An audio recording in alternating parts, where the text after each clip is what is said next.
En geno mara jahera kendo janeno mar RAMOGI TV ni pod ichuo manawangi e wang' jowi mar RAMOGI TV kendo ngikruok makare mar wuotho kodwa e wuoth mar weche manyien mag Migago e thuolo ni. Wan bende waikore to in gi thuolo mar orona ote machuok kitiyo gi namba marwa mar ote machuok ma en 33600. Mokwongo thuond weche. Jatend piny Kenya William Ruto yango gedo mar kar loso gas Dongo Kundu Mombasa. Kulikuwa na risasi 15 katika hako kamfuko aliyekuwa anabeba. Tuna uhakikisho kwamba hao ni wale ambao wamekuwa wakihatarisha maisha ya watu wetu. Obila undi achich moro gi magina 15 tong' ma Hispania. Hatuwezi warudisha kamwe. Tunawakubalia wanaingia na sahani na tunawapa chakula kama watoto kwa vile kiangazi kimewaumiza. Kecho miyo jonyuol moko dhi manyo chiemo e sikunde ma Kajiado.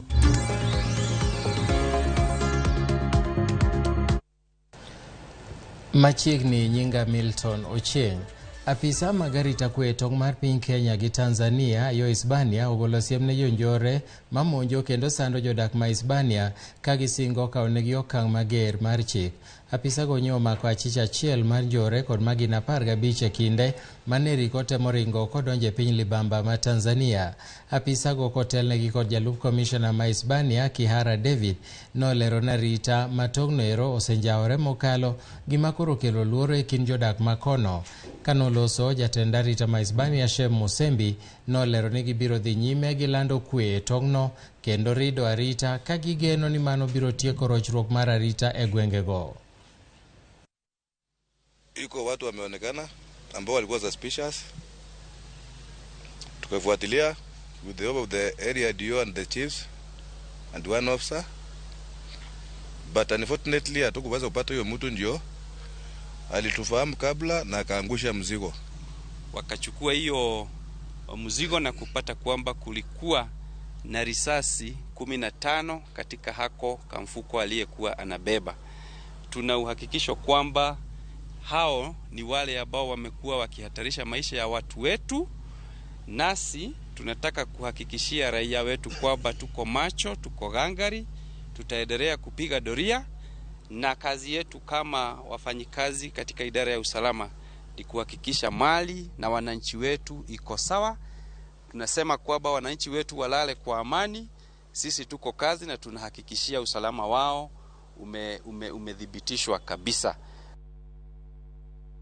Kamishna ma kaunti ma Kisii Tom Anjere ogolo chik ne ruodhi gi jolupgi kitayogi kod jalup kaunti commissioner mondo mi obag romo magarita kwe dwe ka dwe kaka yo mar rido chenro magarita e gwenge ma Kisii. Anjere nokwayo jolup county commissioners makono jobed gi romo gi board mochung'ne weche mag lope okang' mar tieko ywaruok mag lope mosebedo ka kelo thoe e alworano. Anjere nogolo siem ni jok ma anyuowo kuong' ma ok opuodhi ojiwo mondo mi omanyore mamoko mag yuto makao kamano tibiro kao negi ondamo mager mar chik. Owacho ni e bwo jumbe 2 gisepuko lita 22,500 mag kuong' ma ok opuodhi. Ya Kisii tumekubaliana kwamba naibu wa chief na chief lazima wafanye mikutano miwili ya usalama kila mwezi, na vile vile ma-DO ambao ni ma-SCCs nao wafanye mikutano miwili kwa kila mwezi. Na pia katika kile kiwango cha Deputy County Commissioner tumewahimiza vile vile wafanye mabaraza ili kuwafikia wananchi na kuwatahadharisha kuhusu mambo ya pombe haramu na madawa ya kulevya. Bad Migago Mado sani jiwo chenro maduoko piny ting' mar buche madeko e doho. Kara kamano jotelo pod ywak ni budget ma piny owacho chiwo ok rom chwalo chenro mopangi. Kanolose doho Mathika e kinde manorango chal mar dohono, Ann Amadi ma en jagoro maduong' e Bad Migago Mado kata chief registrar owacho ni nitiere gik mathoth monego tim e bero moko kuom doho kamoting'o medo kwan mar doho, medo jotich kendo bero chal mar moko kuom doho e pacho ka. Kara kamano Amadi wacho ni kata kobedo ni omenda ma piny owacho osechiwo ne doho higani tin mokalo ok ginyal romo chenro makelo lokruok. Tried very hard to keep recruiting, but I think we are expanding at a very high rate. So even what we have is still not adequate. We have established that we need things like water storage to just ensure that the sanitation of the stations is good. But we've also established that a lot of good work is being done in terms of registry operations, in terms of case clearance. There is a lot of good work that is happening, and we appreciate that even with the resourcing challenges that we have, the members of the judiciary in terms of magistrates, judges and staff are giving it their all. Jodak moko manyakache kaunti ma Kisumo obago ng'anyo kaluwore kod monj mag le mag nam mosenego ji kendo ketho puothe e alworano. Mana ndalo machuok mokalo, nyang' nomako monego japuonjre moro ma jaklas 8. Jodak ywak ni singo mag apisas ma KWS mar gero tesen mar konyo jopiny pok ochopo kare kapod giwito mwandu e dhole e kinde ka kinde. Wadhi achiel kachiel nyaka e kaunti ma Kisumo yo Nyakach kama Millicent Adhiambo koro miyo alera achiel kachiel. Millicent Adhiambo, inyalo nyisowa ni kama intie no en kama nade, tang'o madhi nyime to ywak mane ma jopiny nigodo? Pero kamano nya Milton achiel kachiel ka wuok e kar chung' od bura ma Nyakach, mano Nyakach West Sub County alwora ma Sangorota e dho wath ma iluongo ni Nyalmera, kama bende otudore gi aora mar Miriu. Kaendi wayudo ni kae dho wath ma bende nyathi ma jaklas 8 ma jagni 14 Silvans Oloch ne rao omonjo ma onego magi thuolo niendi nyathi ma kamano ni e kar kano ringre joma otho ma Papo Nditi. Gi thuolo niendi abro dhi achiel kachiel ir jopiny ma bende wan go kaendi ma bende nobuogo ng'anyo kotenore kod wach ni kagi wacho ni osekalo madhi igni 5 ka wach ni osiko ka timore lwenje manie kind dhano kod le mag nam kod mag bunge dhi nyime kaendi, to gino ma piny owacho oseketo kare mar konyo gi onge. Achiel kachiel aboteri aira achiel kuomgi nikech luwo ne kata wach gisetoro nyaka oko e do to gima chalo kamano poko konyo gi. Ang' ninyiswa mana matin kotenore kod ng'anyo mobogo kawuono gi chenro ma un godo gi wach ma un kotenore kod monj mar nyang'ni masiko monjo u kendo mayo u kaka jodak ma alworani. Atimo erokamano kuom biro konyowa mondo wagol duond jopiny mondo winjwa e chandruok mono makowa masira matimore West Nyakach ka. Wan nyinga en Justus Juma, jimong'eya an party leader mar Justice and Freedom Party, lakini an wuod Nyakach ka ma Nyalmera kama wachung'e West Kugutaka en kama oganda mosebede kendo wasedak e higni mang'eny.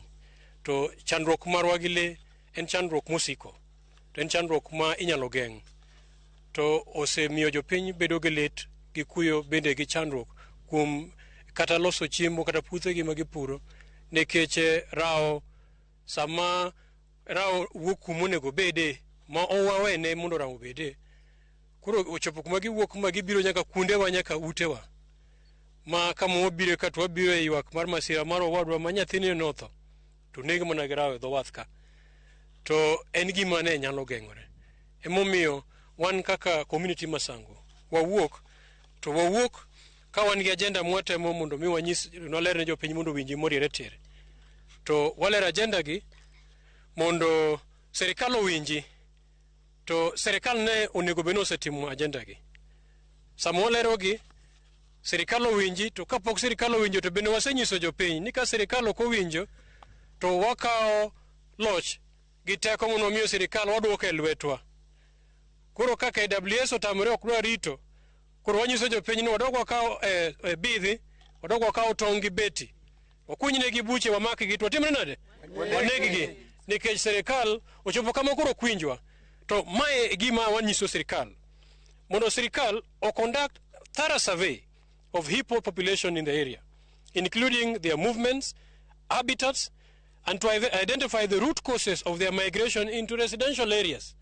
Wanyiso serikal now develop and implement a comprehensive plan to keep the hippos in their natural habitats and away from residential areas in collaboration with the local community. Wanyiso serikal mondo provide a compensation and support to members of our community who have suffered losses due to the hippo menace through the deaths of their kins, deaths of their animals, destruction of their farms, among others. Wanyiso serikal, and this ought to have taken place long ago, they must pitch a KWS guard post within West Nyakach Chief's Camp to help with emergency responses. Because this menace is too much. Ok ni koro kwa wadhi manyo KWS mani ndo Kisumu moka yudeba are parting to jito tho piny ka. Picha camp here, we don't want them in Kisumu, we want them here at the chief's camp. Wakwayo gi conduct public education and awareness campaigns to sensitize and build the capacity of the community on how to coexist with the hippos without endangering themselves or to the animals. Ma wasebedo kwa timu naturally kata kapoko puonjwa. To koro mae bende kore kadho godo gi these wild ones ma kadho ma bichope residential area. Some have become too wild ma you cannot coexist with. Ma it was the work of KWS mundo mino o eliminate magi. To pod no wadhi mbele gi ngimawa. Omomiyo for now wan kaka jo West Nyakach wan jo sango. Sani ka serikal okobiro twatimo ng'owa? Wawuok kendwa. Ka okobiro twatimo ng'owa? Wawuok kendwa. Watimo rao nade? Wanego. Mani winjo duond jo West Nyakach mane mwabro timo and ko kutimo to wuogi mondo mi wakony mondo wako exist gi wild animal kapok jo piny okawo tele lwetgi. Ero kama na nyabo teriri jo piny mabende gin jogo mani kaendi kachiel kod janeno manoneno kama sira machalo kama rao wuok monjo jogo mabende rao semonjo kaendi kata kod le magipidho kata jamni machiegni chagi nyingi wawakni. An nyinga Tobias Odongo Auma ajanya West Nyakachka. Wach mar rao wasebedo ka watolerate wach mar rito chik to chik waserito ma chik koro lokore chik inyowa. Rao nego wa okinyi gotieno to onge action mora mora ma sirikal kao mondo mi one kaka inyalo konywa. Omiyo wan kaka jopiny wamiyo sirikal chik ni kao wamiyo gi 2 days ma kao gibiro mondo mi ging'i kaka ginyalo rito repegi mondo we kinyowa miechewa. To koro wan gi bidhi, wan gi tong', wan ga sere, wabro kunyo bugni to wanego repegi mondo koro joro mi kot. To nikech gini negowa, otiekowa. Nyocha jaduong' odhi rao nego dhi dhok kul. Kowuok oko, ten ma rao omake fua. Obaro ding jaduong' modwa nego. Kidhi ma dho wath kocha, mama cha ne rao kawo modire chuny pi kucho. Mana godiochieng' gotieno nyathi manyo dhi sikul ya klas 8 ne ok olwokre, nyathi nokelo dhok aora kaka riyo nyalo maki, odhi nomodho kare raogi tine gilokore nyang'. To en rao marabondo raogi chon manowinjo ni Naivasha ne rao nege ji godiochieng'. To wan matinde repegi ogolgi Naivasha kokelgi ka nang'o? To thurwa ka wan waonge ji, waonge jotelo ka, jothurwa winjo to gidai.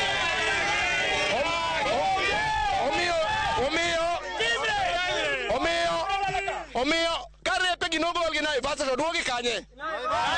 Ero kamano machiegni kaka janeno nyaler yango? Ginyinga National Dhiambo. Ane wuod jaduong' mane rao kayo, tachaka bedo witness kaneno ka rao kawo nyathi dho pi kama nwa modhi dhok.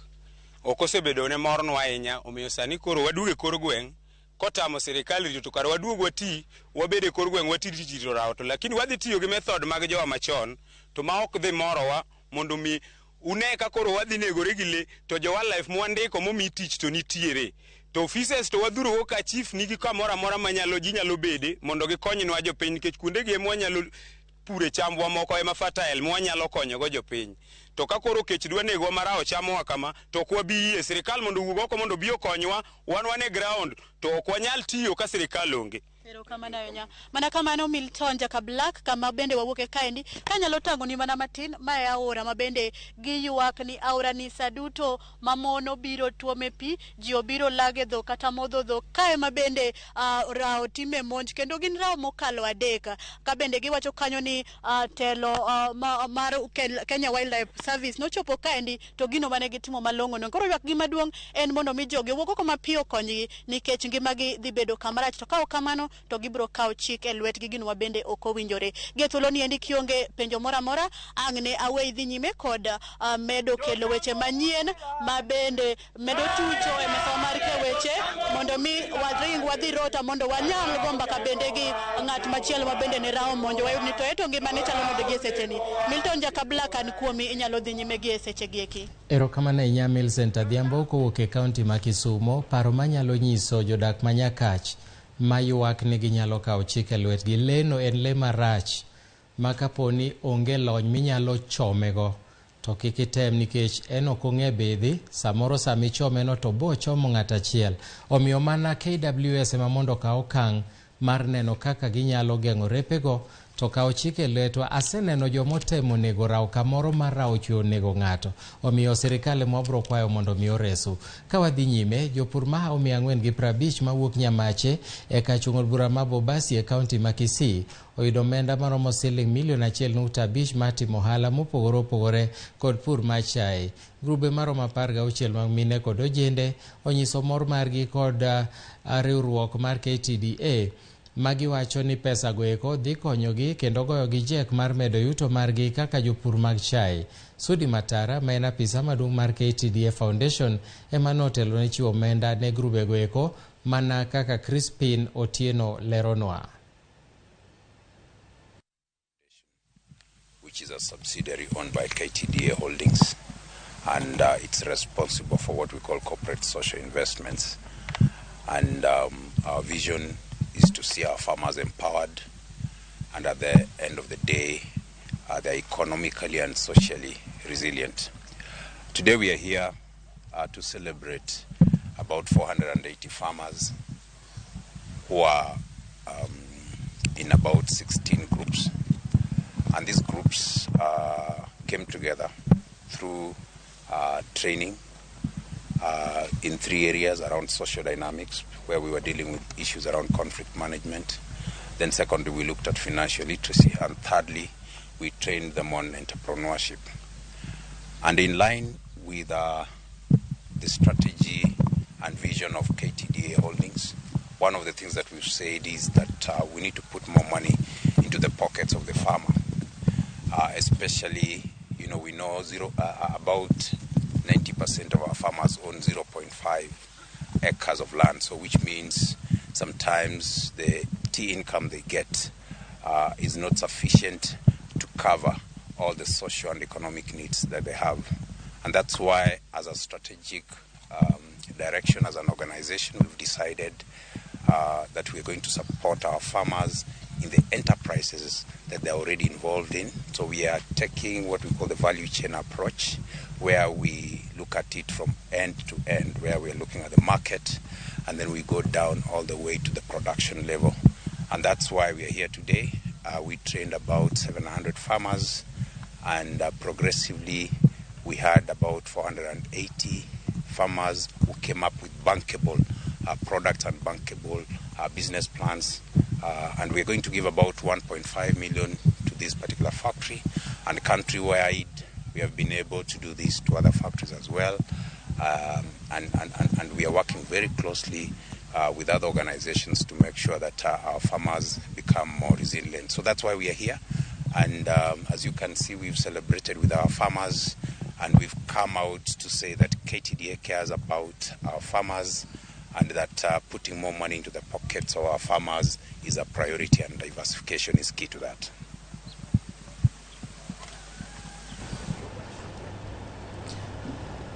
E weche mamoko bende en ni Victor Bwire, jal manoyud kod keth mar chano muojo miruti e karomo mar KICC e higa mar 2019 ng'adne twech mar higni 20 jela.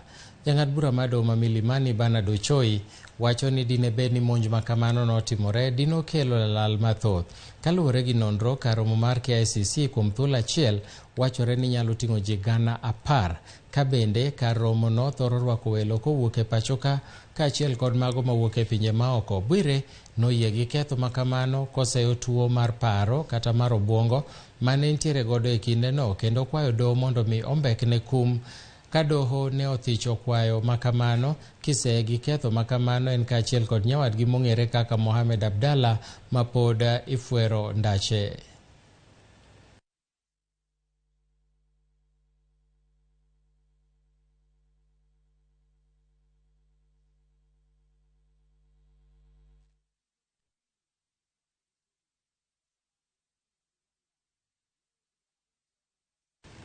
Doho mamalo oyiene duol makedo gi mibadhi e pachoka EACC mondo mi oduok omenda duto mag osara kod mbalang' manoyudi e yor mibadhi gi migosi Evans Nyaoga Rambeka ma en ward administrator e kaunti ma Kisii. Nyaoga iwacho ni nosebedo ka chamo osara gi malanko tiyogo tase mag somo mabandia kuom thuolo ma dweche 38. Kaluwore gi chik mar doho no, EACC biro dwaro ni Evans mondo duok siling mohewo milion 3.1 bang' yangore no tase mag somo mosebedo kotiyo godo ne okoyudo e yor tiegruok. Omenda go eko gin mago manochule gi piny owacho ma kaunti ma Kisii kuom dweche 38 mosebedo kotiyo. Nonro manotim kod EACC oyango ni migosi Rambeka notiyo gi certificate mabandia namba 47204 kod machielo mar diploma namba 8854 e somo mar Human Resource Management mawachore ni nochiw kod Kenya Institute of Management KIM. Jang'ad bura Lady Justice Esther Maina noyie gi nonro mar EACC kendo golo chik makamano.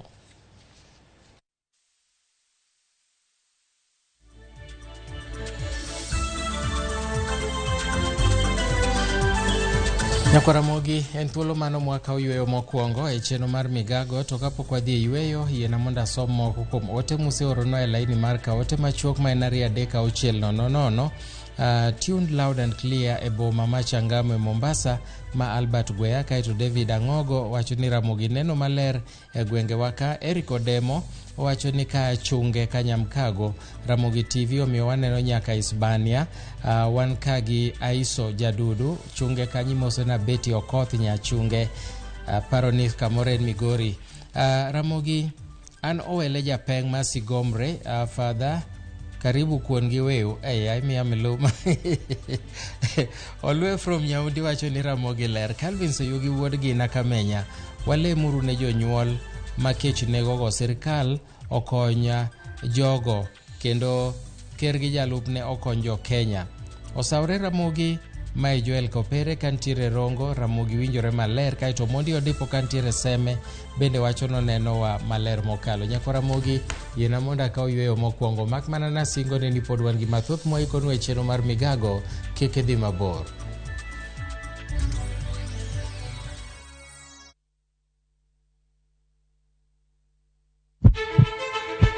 Sasa ya mawagamo muya wayudo ngima. Sasa ya mawayudo rieko wareso ngima ng'ato. Dr. Satiriosus onego beni lorore, foramen oval onego beni lorore. Penj laktar kelo ng'eyo matut, gero ganda gi puonj mok inyal yudo kumora mora mag weche thieth. Diwacho ni gima koyud chon tinyalo thiedhe ma ng'ato chang chuth kabisa. Or ote machuok gi penjo moluwore gi weche thieth. Tudri kodwa e nambani kata inyalo ywa tole nambani. Riwri kod Ruth Otieno wuok tich nyaka tich abich saa 12 odhiambo mana e Ramogi TV.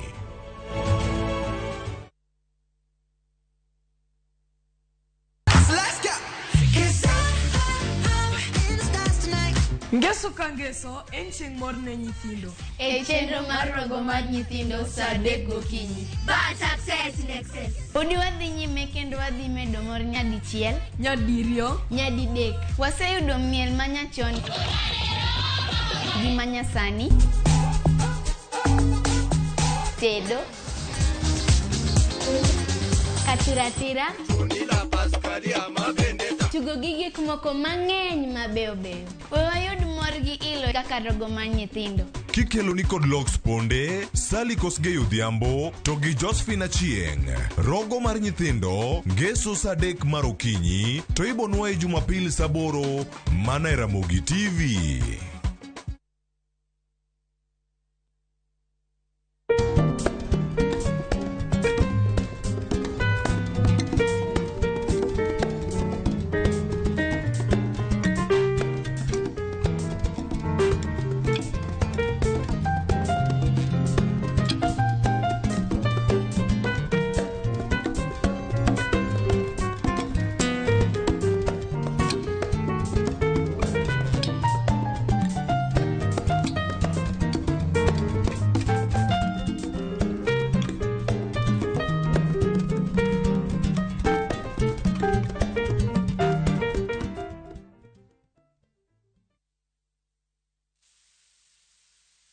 Raundi atindi ko tigara botaka imanya sai maiga. Hosori enyira nainde embouke gima. Wa? Biore. Ngasai mbia na chorete. Hakino mbogo boli mbai wana ina boli ga. Kuzimba ta getu ya kichi. Kero musati hoteli yeye. Nera rochi. Ombogo tabu atile baga. Ngitarite mutagochi. Otaite somoni yaku. Asenge njuta takiti bosoku. Kulende kende tige ko mutanga kulenda enibo amune amate yaye. Ayo monta ko ire kiaraiga. Engo kunere. Ingera ege teacher. Egosori enyeke gima. Yaruliko aseviu sasa bono. Weche manyien muoch pile ka pile. Kumora mora kendo samora mora. Anyalo rito mondo anene kata asome. Kata anyalo bedo e kind joma kele. Gi simba mar smartphone, Citizen Digital en reporter mar jopiny. Seche mantie wach motuch maparo ni nyalo moro oganda. Ama kutipo kendo akete mbui kaeto arito. Oken kayiem. Ka oyier report mara, abiro yudo siling 1,000. Kendo sigana mandiko, ibiro ketie kidieny mar Wananchi Reporting e Citizen Digital App. Kikibed mana janeno mar wach matuch. Bede kin joma kuongo lande. Download the Citizen Digital App mondo iketi sigana mindiko e Wananchi Reporting kawuono. Citizen Digital App. En namba chiel e keyo weche manyien.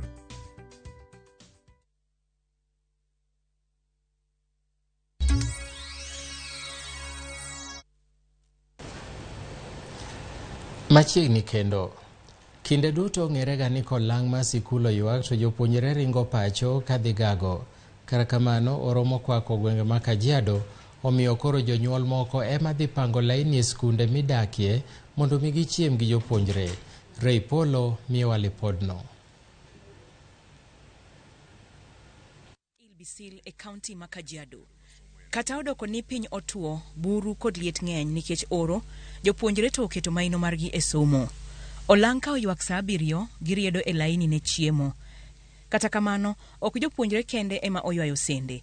Jonyuol moko mangaji ohingo, ok rit kata olang' gichopo chon e skul mondo giyud gago. Karibu kila siku unakuta wawili watatu wamefika hapa. Hata kama kuna hawaombi hiyo lunch, unaona tu ni yenyewe wanakuja kutafuta kwa sababu wanakuja wakisimama hapo karibu na dining hall. Na kwa vile kuna ile heshima ya mzazi, hatuwezi warudisha kamwe. Tunawakubalia wanaingia na sahani na tunawapa chakula kama watoto kwa vile kiangazi kimewaumiza. Anakuja shule, anakula keseri, hata mtoto yangu ama hakuna chakula nyumbani, anakufa ng'ombe, mbuzi amekufa, punda, hakuna kanyumba kitu yote. Badala ya kwenda kuiba, inakuja kula na watoto. Walimu atasaidiaga sisi wakwangu ya kuwadia chakula. Moko kuom gimondo e skul kendo dhi kuonde midaro e cham mondo gikwany molwar na nyithindo kata jodongo modong' pacho. Wakati wa kupepeta kitabu bigwa unapepeta asubuhi na mapema. Lakini sasa tumehairisha kwa sababu wanajua wakati wa kupepetwa watapata ile mahidi na maharagwe waweze kuokota waende wapikie watoto nyumbani. Pek mar ngima omiyo moko kuom jonyuol ok nyal chulo fees na nyithindgi. Na hata saa hii fees wazazi hawalipi fees. Tumetegemea low cost ya serikali. Na ndio tu tumetumia kununua chakula na labda kulipa watu na maji na stima. Kaluwore kod bad Migago mochung' ne kedo kod midhiero mar oro, kwan ji maromo 400,000 e kaunti ma Kajiado nigi kech kendo kwayo kony mapiyo kaluwore ni jamni maggi bende medo tho. Tumeshuhudia ng'ombe ikifa, tumeshuhudia watu wakihangaika kutafutia nyasi, tumeshuhudia wakihama, na sasa imefika mahali ng'ombe imeisha. Hatujui ni nini itaendelea kwa hii community ya Wamasai. Ray Polo, RAMOGI TV. Kamati mar Senate mochung'ne omenda kod budget romo kod jatend Migago mar omenda Ngire Juguna Ndung'u e wi chenro mag omenda kod gope ma pacho ka. Owinje kaka twak dhi nyime achiel ka achiel koa e od bura mar Senate. So yes, we do agree that this could be an alternative to mobilize cheaper funding that can help supplement development program funding. Thank you. Thank you, Mr. Chairman.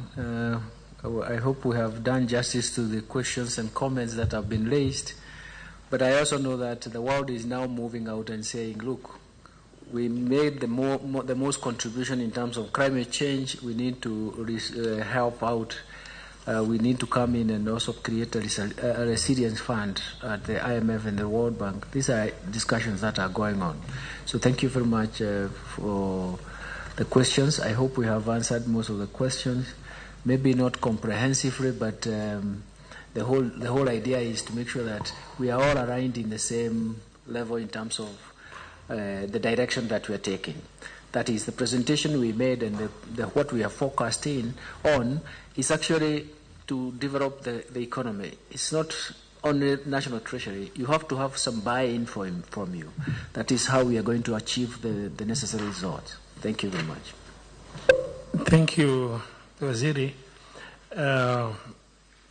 Of course, it's 1:30 right now, and I know from the questions asked there are a number of follow-up questions that the members will wish to ask, but in the interest of time, it's 1:30. I would like to give 1 minute each closing remark to each member. You know, the area of budget and debt and that issue will always have a lot of engagement. 1 minute to each one of you, and Senator Onyonka, I will start with you. Just please, as brief as possible. It's 1:30. Chair, I just wanted to say I'm actually happy that I'm listening to what the CS is saying, and I'm optimistic about devolution. It's, you know, that's our baby, and that's what we are looking at. Thank you, sir, for your time and engagement. Senator Tapita. Thank you, Chair. For me, I'm very, very happy in regards to how the kind of CS that we really have, and also with his team, they are very, very vast.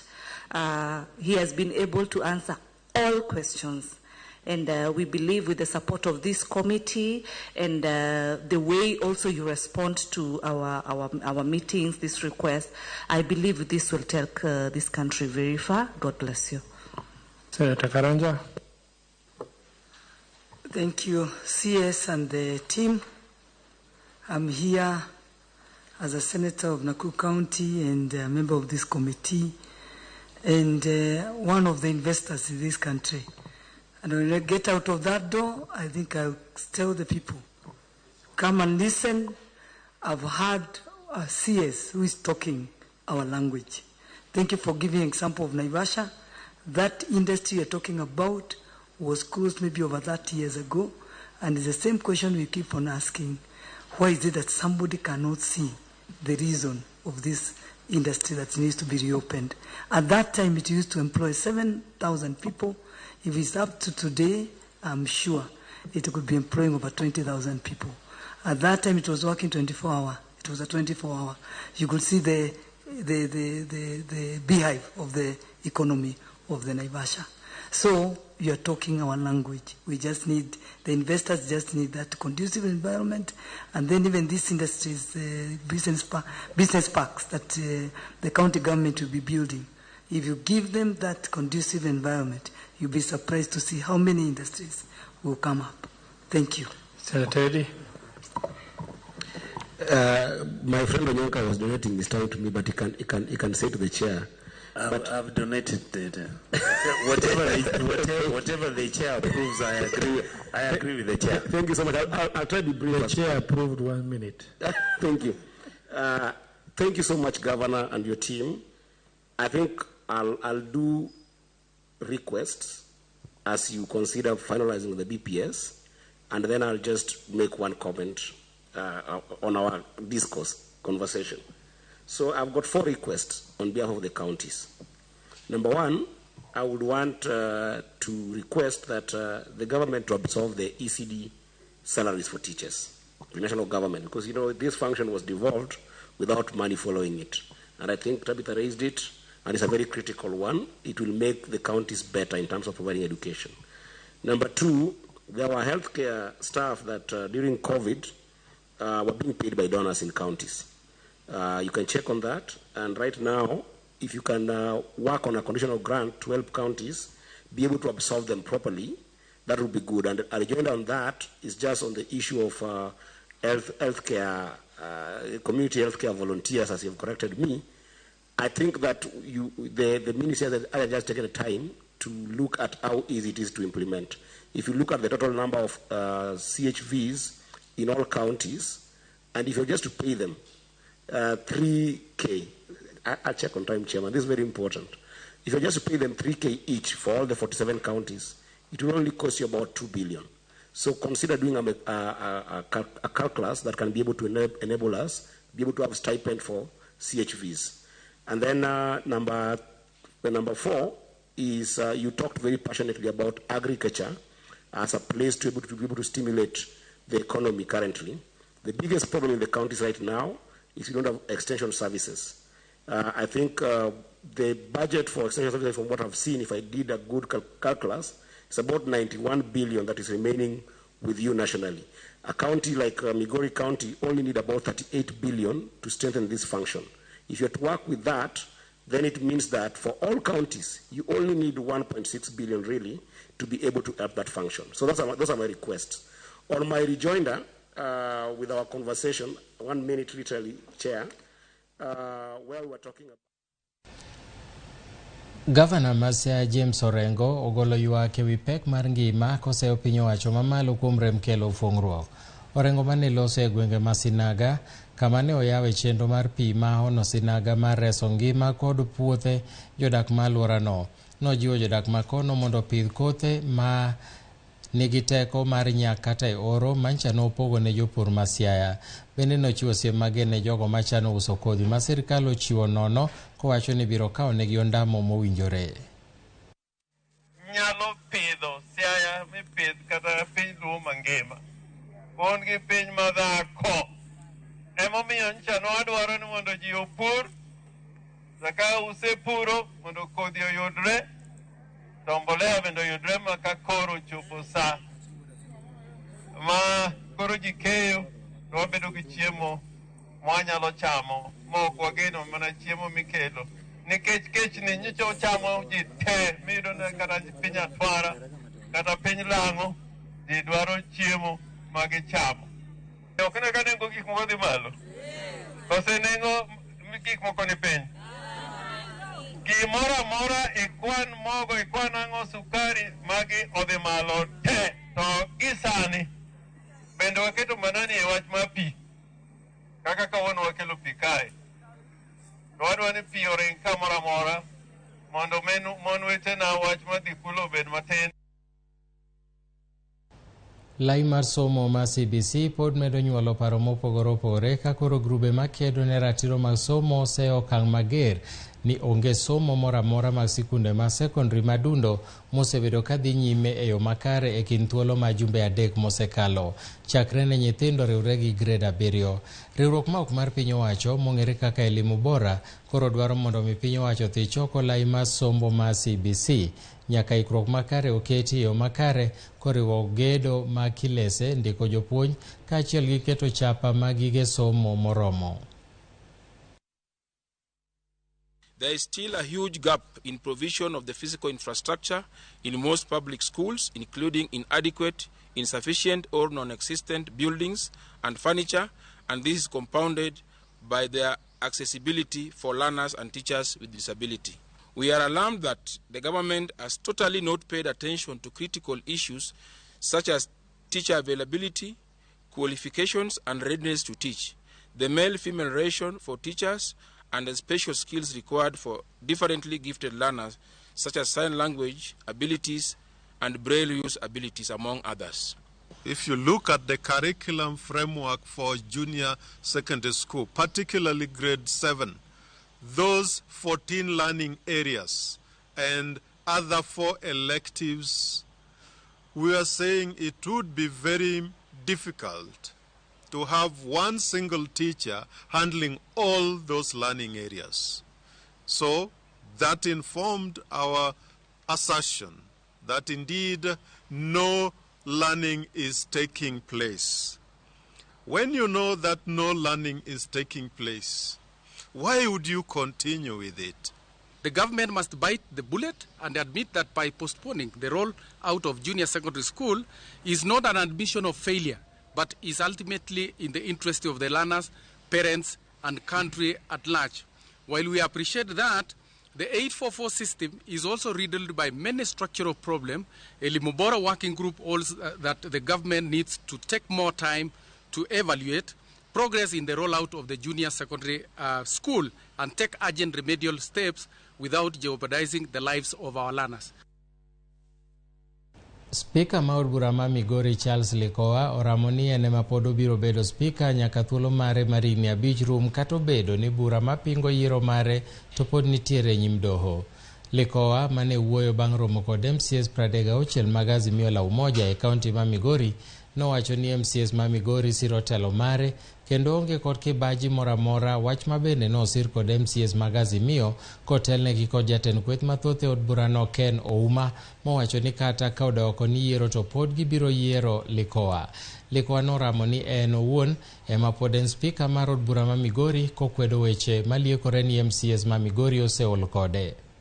Mang'eny miluongo ni majority party ma en Azimio koro nwabiro waneno ni tang'o matimore odwano kapok wawuok oko mar wacho gima timore. To onge gima timore, owuoyo maber, joma ne gi penjo matindo tindo wasedwoko gima ber, gin sat gi yie ni gik mane mana adiera, omiyo onge gi tabu assembly kaka ji wacho oko ka. Ne Likoa dhi. Gin mane gi gona kura koso jogi. Joma nogo kura te mana gogi. Koro wadhi kanye, ok abi dhi anywhere. Gima ng'eyo ni biro timore ni wach moro ni court kanyo to waseketo joma tiyo kode obiro dhi maber kaka wan concerned. It is matter in court, we don't want to talk about it. Wan kaka Azimio nwabet bura kawuono marwa ma wagoye mbaka wabet wago mbaka maber kendo wan kaka Azimio sirikal masani wariwore wane parachiel kata gik mawuotho ni wadwan wagol speaker wabet mwang'ado gi kauli achiel ni mago gin rumors to paro manyocha ne ng'at moro dhige court to wawe olwalwa ndache to kamobo gike to en man pod wan gi speaker wa achiel ma wan go kendo wan mana gi paro ma kwe e Migori County.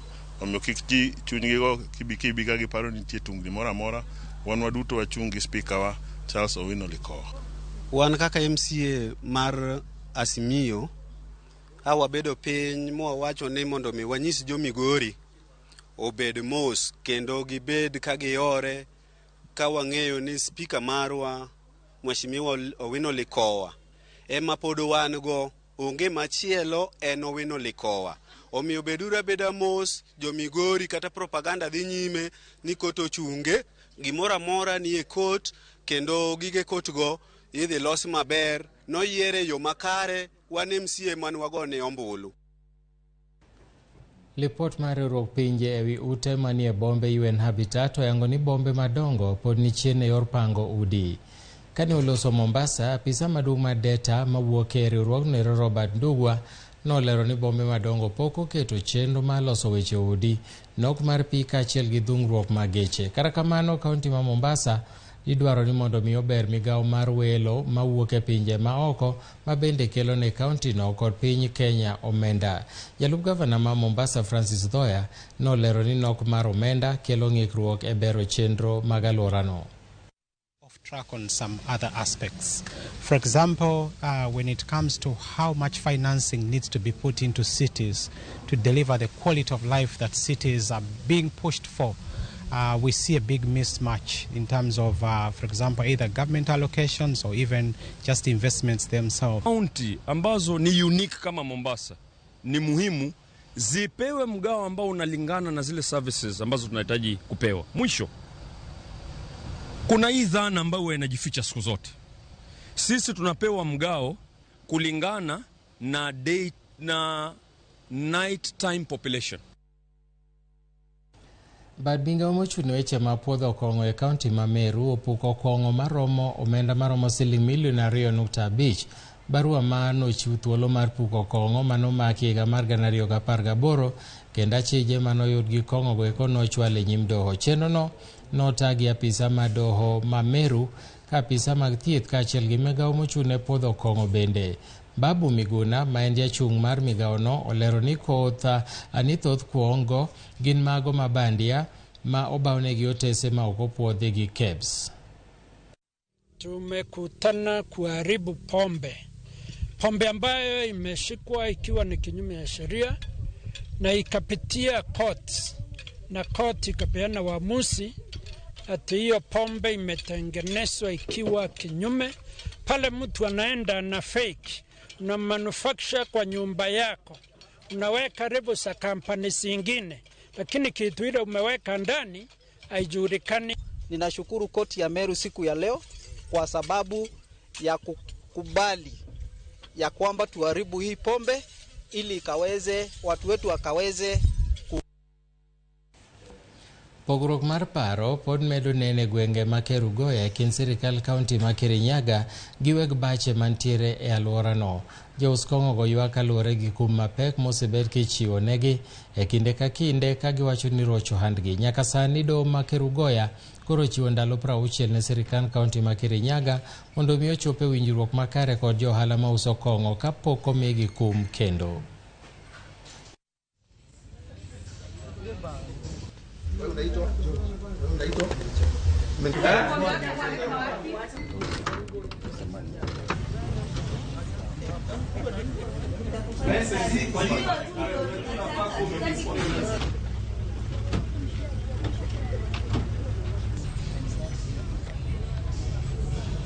Kwamba kwa wafanyi biashara ya pombe katika Kirinyaga kunao koti ilitupatia stay order ya kusema kwamba tupewe siku 60 ili tuweze kuwa na nafasi ya kukaa chini na county government ili tuweze kujua kwamba ni kitu gani kinafanya sisi tuwe tuna complain kila wakati. Na nataka kumwambia Madam Oiguru, kuna hii chama yetu ya Kirinyaga Baonas ni registered kwa Registrar of Society. Kwa hivyo awache kuita watu wanajiita ni wa Kirinyaga Baonas. Alicognize hii ni chama registered. Johala e chiro ma Marimanti mantiere kaunti ma Tharaka Nithi nyobago ng'anyo mar kwedo lwasi marach mar tich magiloke ohala. Karo bedo ni Marimanti osebedo achiel kuom bombe adek madongo e kaunti no, nenore ni Marimanti osedong' chien ahinya weche mag dongruok. Johala e chiro no oseo piny owacho ma kaunti no ka gidwaro mondo mi ogernegi chope, oketnegi pi maler, ogernegi apeini e kind dongruok mamoko mondo mi gibed gi lwasi makare mar loko ohala. Manake tunafanyia biashara kule ambako akufai kabisa, na ni pesa yetu tunatoa tunawapea. Haki ya kwanza ni kwamba wanatetea waweze kujengewa vio vizuri, open ya market jengwa ya maana, sababu hii ni constituency headquarters. Alafu tufanywe pia tama kiama kabro ziwekwe kwenye tauni hii na barabara zote zile ziko kwa mji huu zitengenezwe. Mimi tunafanya Marimanti tujengewe choo ile ya choko, ijengwe ile choo kubwa kabisa ya maji. Namba 2, tujengewe choko kama Kibunga ama Tunyani ama Kadwana. Namba 3, hakuna mtu ananyanyasa mwananchi kukuja kutengeneza mwananchi. Hakuna serikali ya Bebero saa hii ni serikali ya Kenya ya mwananchi. Huu ni mwana wangu. Sasa tunaomba tufanyiwe, sisi tulichagua Mheshimiwa Ngabana tukiwa watu wote wa Tharaka Nithi County, tukiwa tunampenda kama amependa Chuka na Shogoria na Marimanti ni mtoto moja. Jodak kod riwruok mamoko e kaunti ma Nyamira ochako chenro mar go mbaka kendo puonjo jodak go yore mag geng'o lwenje mag udi. Riwruogego moting'o Manga Hata, Misiro kod riwruok mar European Union kod mano mar International Solidarity oyango ni gigeto twak kod ji maromo 5,000 moriwo nyaka jopuonjre. Riwruogego geto matiego joma mine mang'eny ma giwacho ni kale lwenje mag udi ahinya to kaluwore gi chan. We are focusing on intimate partner violence, and today we have an initiative we are launching that is being funded by the EU, European Union, that we are going to implement in the coming 4 years in Nyamira County around Ting Award, that we are going to focus, like I mentioned, on FGM. Our intent and intention is to reduce, if not stop, gender-based violence in the families, in the homes, and above all to empower the girl child, to empower the women, so that they are economically empowered, because most of the violence has been caused by poverty in the families. So when we talk about gender-based violence, we are talking about security of life and to some extent properties. So I want to appreciate first of all development partners that have come on board, that you are able to sensitize people. That is a duty that we have done from time memorial. I'm calling upon our community, the Abagusi fraternity, to discard some of these practices which are not making sense anymore. Jotuo maromo 60 mantiere gi tuoche mag dag lach e kaunti ma Vihiga otimnegi bero maonge chudo mochung'ne kod laktache e chenro mar thieth mong'ere kaka Neurologist Surgeon Medical Camp. Kaluwore gi chenro ni laktache gi geto mar gayo kendo thiedho tuoche mag dag lach e piny mangima mawachore no oselandore mokalo. Kanoloso gi jofwambe od thieth mar Rufaa ma Vihiga, jalup jakom mar riwruok mar laktache mar Kenya, Neurologist Laktar Samuel Waweru, wacho ni thiedho tuoche bilago eko dine okawo thuolo kata jotuo omenda mathoth mokalo. Laktar Waweru okwayo oganda mondo owuog oko chon mondo thiedhgi ka tuochego pok olandore ahinya. Kakamega, Vihiga, and so we are happy to be here with you. You just seen an actual operation going on. Zile private hospitals kubwa Nairobi, the cost inakuwa ni about 450 to $500,000 per patient. Vile tumefanya hapa, tumeshirikiana na what we call industry, wametupatia hizo equipment na tumeleta workforce ya almost 100 people. The association has agreed to work with us to help us establish this center. We already have a specialist who has a lot of experience, Dr. Bonyo, and what is lacking is equipment. And the equipment they are using right now is the equipment they are brought all the way from Nairobi. And it's important that as a county, we plan to acquire the equipment.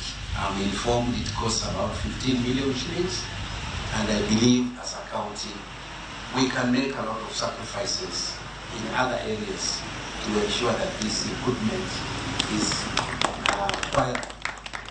So I want to commit to the leadership of the hospital, and particularly Dr. Bonyo, that I'll do everything possible to ensure that we get this equipment here.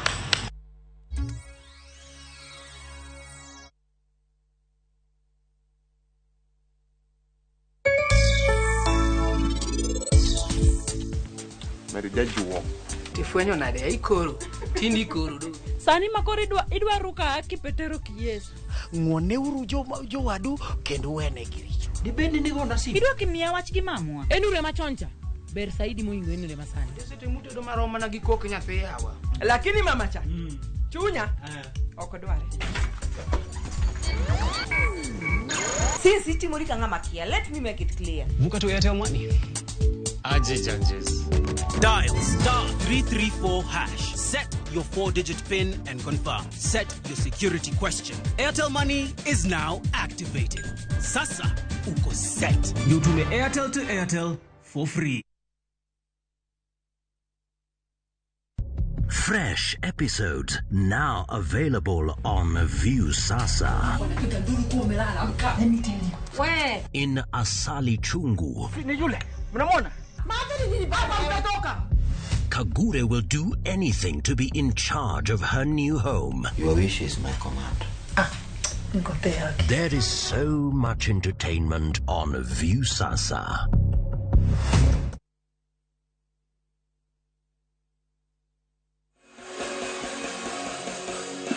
Shout yes!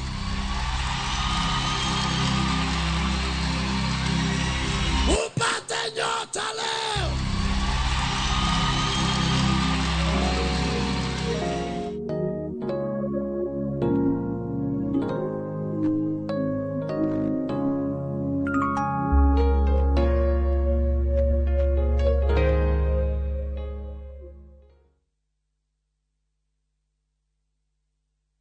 Wakenya wengi wanaendelea kushiriki na kushinda kwenye Shabiki Jackpot Mbao. Mimi naitwa Peter Nganga Kangacha na huyu ni bibi yangu anaitwa Mary Njoki. Nafanya kazi hapa biashara hapa Nakuru Town, niko daktari clinic officer. Natibu ear, nose and throat. Shabiki Jackpot Mbao nilishiriki Jumamosi. Mara ya mbele tu nikaweka kwa ile namba 29063 na nilitupa 100 mara mbili. Na nikasahau hivyo mpaka Jumatatu nilipoambiwa nimeshinda, na although sikuwa nakubali, nimekubali. Kuwa mmoja wao. Cheza Shabiki Jackpot Mbao kwa 20 bob pekee kwa kutuma neno SJM kwa 29063 na waweza kuwa mshindi wa zaidi ya milioni 20. Shabiki Jackpot Mbao, the easiest jackpot in Kenya. Not for persons under the age of 18. Play responsibly. BCLB number 416.